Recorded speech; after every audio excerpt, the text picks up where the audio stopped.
позитивните за постигнување се како средство на фискалната политика која беше изготвена во 2018 година, обезбеди поддршка за повисоки плати, вработување и инвестиции. Освен ова беше постигнато со една дисциплинирана фискална политика и намалување дефицит на 1,8 и стабилизиран долг од 48,5%.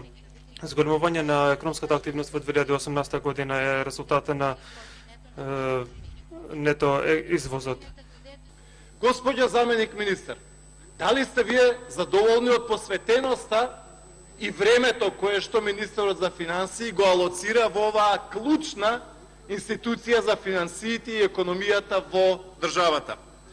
Дали може да направите споредба, господја заменик министер, со огромната посветеност која што имаше објективно Драган Тевдовски, со секојдневната негова ангажираност во Министерството за финансии, со запоставувањето на Министерството за финансии, кое што очигледно го имаме од Зоран Заев?